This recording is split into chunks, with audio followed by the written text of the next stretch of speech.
All right, President Trump signing an executive order Thursday that will allow tariffs on auto and other imports from Japan to be coming in at much lower rates, 15% versus the 25 to 27.5%.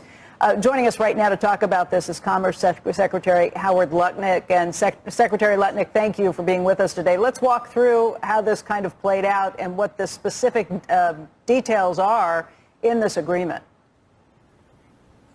All right, so the Japanese, in order to buy down their tariff rate, so they had a 25% rate, and to buy down that rate, they have given President Trump $550 billion for President Trump to direct where and how he wants it invested in America. And if you think about that, that's 0.5% of GDP growth per year for the rest of his term, given to Donald Trump by the Japanese in order to build in America for our national and economic security. It is just the most fun working for Donald Trump. I mean, this deal is off the rails. Hey, Howard, let's focus just on that piece of it, because you guys have been pretty clear about how you see this $550 billion. The latest I've read on this is that the Japanese are describing it slightly differently. They're calling this a combination of investments, loans, and loan guarantees. They're characterizing it as a way to back up Japanese firms' U.S. projects. Where's the funding come from? And in terms of the leeway that the president has in determining where those investments go? So the president has complete discretion on where these investments go. The Japanese, it's classic. They are going to meet capital calls in America. They are going to give America money when we ask for it to build the projects. How do they plan to fund it? You know, that's their business, of course. That's up to them on how they plan to get the $550 billion. But what we will see is just the president says, look, I want to build, as an example, the Alaska pipeline. I am going to finally utilize all those assets that we have in Alaska. We're going to build a giant Alaska pipeline, make capital calls to the Japanese. We build that. I mean, think of the employment. You look at next year's employment, it is going to explode. All these factories we're building, all the plants that are coming into America. You know, you look at the unemployment rate numbers today, wait till a year from today. Wow, it will be amazing numbers. Well, let's talk about that. We do have a jobs report that's coming out in, just over 30 minutes time. 8:30, we're going to get the jobs report. There have been some questions about some weakness kind of popping up in the labor market at this point. What do you see?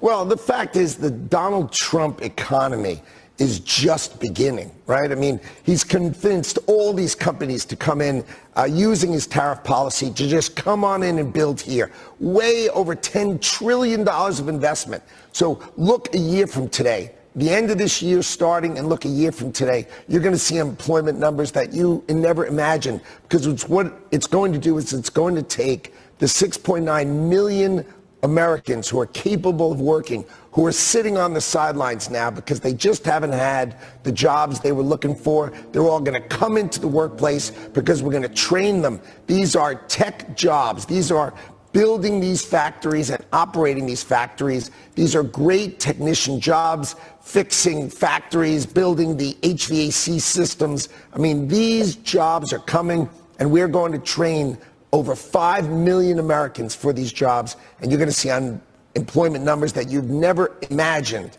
If only, and what will help it is if finally Jerome Powell does his job and lowers rates. It is outrageous that he keeps these rates this high. It is absurd, actually. Well, the Fed's going to be meeting, and they'll make a decision on that coming up a little later this month. In the meantime, all of this rests on the president's tariff strategy, and that has been brought into question by the courts. The president himself said this week that if the Supreme Court doesn't rule in his favor, it would be very, very bad for America. If the Supreme Court doesn't rule that these tariffs are valid, it questions the entire strategy the administration has put out. So what plans are there to deal with it if the Supreme Court rules against you? Well, let's take a look at the decision that was 7-4 against us in the district court. The lead, right, the lead judge on the bench sided with Donald Trump. The judge before, who was the lead judge, sided with Donald Trump. The new judge that's coming in to direct the bench sided with Donald Trump. And the smartest judge on the bench sided with Donald Trump. I think if you read the dissent, you will see that that is the thoughtful way of dealing with these tariff cases, and that is going to be the underpinning of the Supreme Court's decision that is going to support Donald Trump as he drives our foreign policy. You have to have the foreign policy of the United States of America in the hands of the only person that was elected by our whole nation, and that is Donald Trump. He's done an amazing job with tariffs. Congress has the ability to do some of this. There are questions, and we'll see. You know, the Supreme Court could go either way, Howard. And I guess the question is, what's the backup plan? Just because so much is riding on this, what happens if they strike that down? Do you go to the Senate and say, give us the power to do this? Are there plans in place to do those things? Is there a plan to give back the tariff money to the companies that have been paying it to this point? How does it work? All right. The president has all sorts of other authorities, right? So the 232s, so everything we just did with Japan, that holds, right? That's durable, that stays. Europe, that stays. These are autos, pharmaceuticals, semiconductors. Those all stay. So these are durable models. These big deals are going to stay.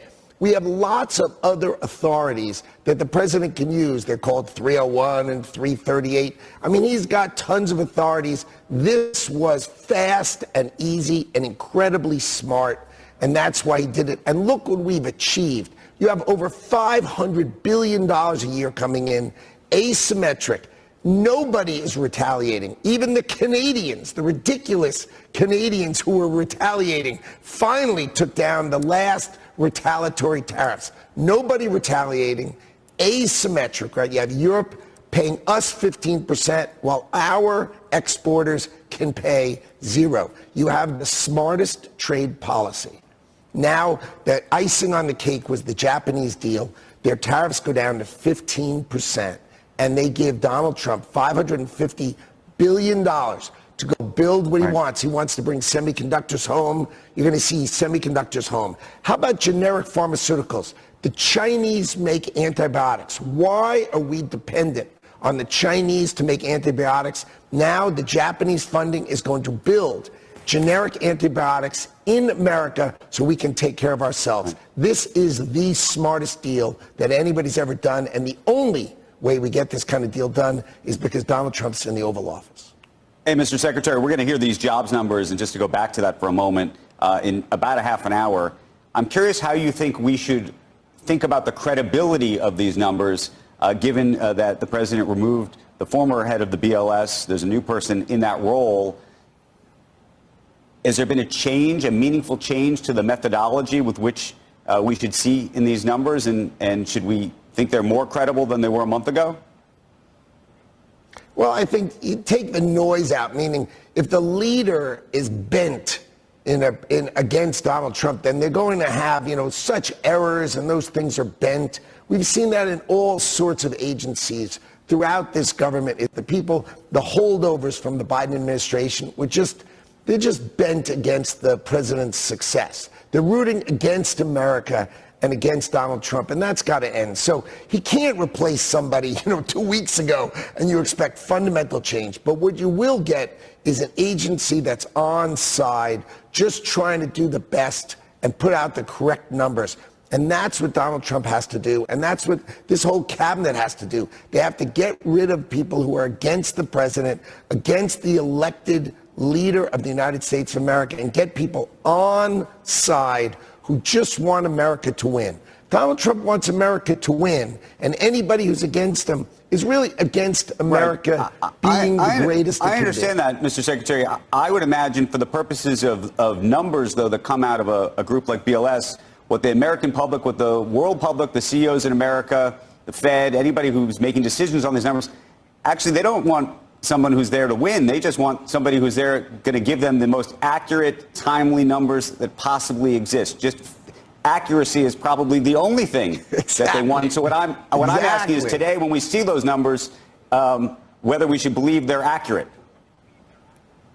I think they'll get better because you'll take out the people who are just trying to create noise against the president. Take out the people trying to create noise. Let's get the accurate numbers, because this is going to be the greatest growth economy, right? 6 months from now, a year from today, as these trillions of dollars of plants and factories. You've seen all these pictures. They are just so many factories going in. The employment situation in America is going to be so impressive. Look, we've got 3% GDP growth. Nothing wrong with the growth we're going to have the rest of this year. But the Donald Trump economy, the explosive power of his tariff policy, his plants being built in America, to come home and build advanced manufacturing in America, when that comes starting 6 months from today to a year from today, you're just going to be impressed. I'm going to come on your show, and I'm going to make you say, Donald Trump was right, and we are all impressed. Right.